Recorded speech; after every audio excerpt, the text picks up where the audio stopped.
নমস্কার, শুভ দ্বীপ্রহর, good afternoon. Welcome to Joy's creative garden. আজ সানডে, আর সানডে তোমাদের সবাইকে স্বাগত জানাচ্ছি জয়েস ক্রিয়েটিভ গার্ডেনে গল্প ও কথায়।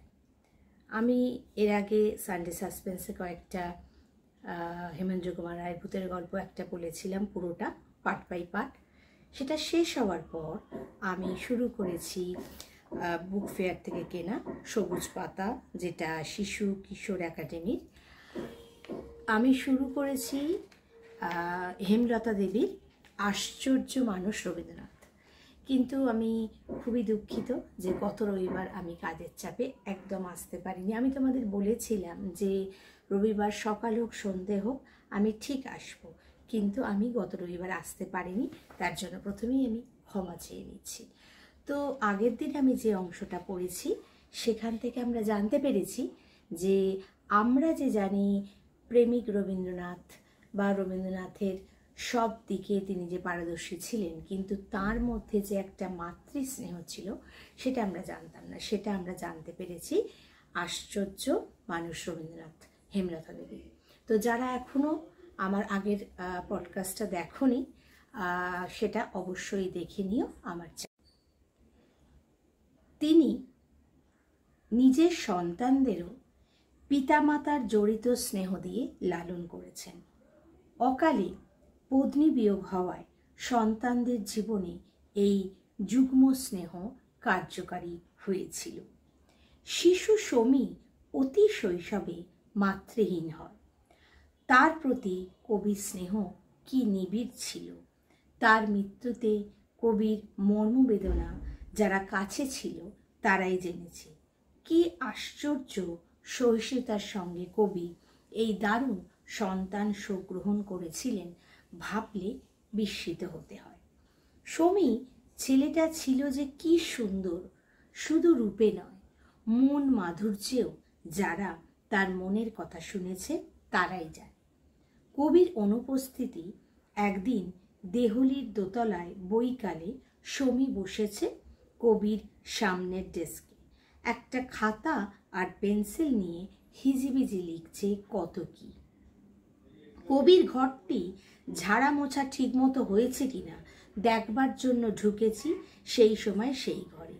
আমাকে দেখি সমী বলে উঠল, দেখো তো বড় বউঠান, আমাকে ঠিক বাবার মতো দেখাচ্ছে কিনা, অনেকটা সেই রকম না? বললুম, আহা, সিংহের আসনে শিয়াল বসেছে, আবার বলছে কেমন দেখাচ্ছে, কি লেখাই লিখছো? যাও বড় বউঠান, তুমি একবার বলো না ঠিক বাবার মতো দেখাচ্ছে। বললুম, আচ্ছা তাই নয় হলো, সত্যি করে বলতো তুই কাকে সবচেয়ে বেশি ভালোবাসিস? বলবো না, সত্যি বলবো, তোমার কানে কানে বলি, বাবাকে। টেনে টেনে বলল সমী বাবা নামটা। বললুম, তুই বাবাকে এত ভালোবাসিস, তবে বাবার কাছে শুসনে কেন? তুমি বেশ যা হোক, বাবা বুঝি কাউকে নিয়ে শুতে পারেন? বললুম, আচ্ছা কাকামশাই আসুন, এবার আমি বলবো যে সমীকে নিয়ে আপনি একদিন শোবেন, সে আপনার কাছে বড্ড শুতে চায়। চেয়ার থেকে উঠে হাত দিয়ে আমার মুখটা চেপে ধরে সমী বললে, ভালো হবে না বড় বউঠান, বাবাকে এসব বললে তোমার সঙ্গে আমি তাহলে কখনো কথা বলবো না। দেখো, কাকামশাই ফিরলে আমি তার কাছে এই গল্প করেছিল। তিনি মুচকে একটু হাসলেন, কিন্তু চোখ দিয়ে কি যে স্নেহ ঝরে পড়ল, ভাষা নাই যে সে স্নেহের ভাব প্রকাশ করি। কবির শিশুধন এই সমীর মৃত্যুতে তার স্নেহের ধারা যেন বেয়ে পড়ল বিদ্যালয়ের শিশুগুলোর প্রতি। শান্তিনিকেতনের বাসকালে বর্ষায় অজস্র বৃষ্টিধারার মধ্যে কবি ছাতা মাথায় বেরিয়েছেন বিদ্যালয়ের শিশু বালকগুলোর কি দশা হচ্ছে খোঁজ নেওয়ার জন্য। তখন আশ্রমের ছাত্রদের বাসঘরগুলি সবই ছিল খড়ের। ছেলেরা ঘুমিয়ে আছে, বৃষ্টির জলে তাদের বিছানাপত্র ভিজছে কিনা এই ভেবে কবি অস্থির হতেন। ঘুম ভেঙে কোনো কোনো দিন দেখেছি জল সব জুতো পরে ভিজে ছাতায় জল বেয়ে পড়ছে, কবি ফিরছেন। রাত্রি তখন হবে অনুমান 2টো, শান্তিনিকেতন কুচির দোতলায়। পরদিন ভোরে নিজেই নিজের জুতো ছাতা রোদে দিচ্ছেন কুটির গাড়ি বারান্দার ছাদে। বিদ্যালয়ের ছেলেগুলো তার প্রাণ। অশীতিপর বৃদ্ধ কবি শিশুদের মধ্যে থাকার জন্য কতখানি আগ্রহ প্রকাশ করেছেন, এই ঘটনায় সেটি প্রকাশ পেয়েছে। শেষ জীবনে দেহলিতে বাসের জন্য কবির কি ইচ্ছা, তার দেহলি বাড়িটিতে আমরা তখন বাস করছি। আমাদের কাছে বাড়ির চাবি চেয়ে নিয়ে এলেন, নিশ্চয়ই দেহলিতে থাকবেন ভেবে। ঠাট্টা করে বললেন, মুনীশ্বর, লাঠি নিয়ে তাড়া করবে না তো আমাকে? দাও বাপু, কিছুদিনের জন্য দেহলিটি আমাকে ধার। বললুম, দেহলি তো আপনারই, আমাদের আবার কবে হলো? আপনার বাড়ি আপনি থাকবেন, তার আবার বলার কি আছে? দেহলিতে থাকবেন, যখন ইচ্ছা শিশুদের দেখবেন, যখন ইচ্ছা তাদের ডাকবেন, এই ছিল তার অভিপ্রায়।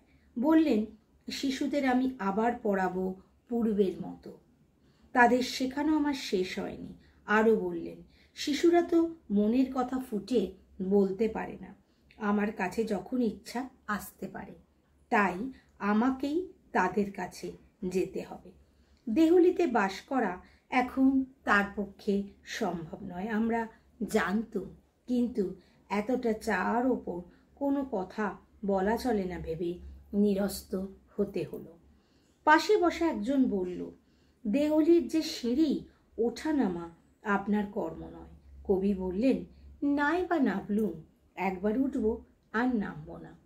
এরপর কি হলো জানতে হলে অবশ্যই পরের রবিবার Joy's creative garden YouTube channel এবং জয়ন্তী মুখার্জি ফেসবুক পেজটা ফলো করতে হবে, ইউটিউব চ্যানেলটা সাবস্ক্রাইব করতে হবে, বেল আইকনটা ক্লিক করে রাখতে হবে। তাহলে আমি আবার আসবো পরের রবিবার। তোমরা সঙ্গে থেকো, তোমরাই আমার ইন্সপিরেশন। সবাই ভালো থেকো। যেন পড়াশুনো সেটা তোমার কর্মক্ষেত্রের জন্যই হোক অথবা তোমার রিক্রিয়েশনের জন্য গল্পের বই হোক, এর থেকে ভালো নিজেকে রাখার আর কোনো সৎ প্রচেষ্টা কিন্তু এখনো পর্যন্ত পৃথিবীতে আবিষ্কার হয়নি। নমস্কার।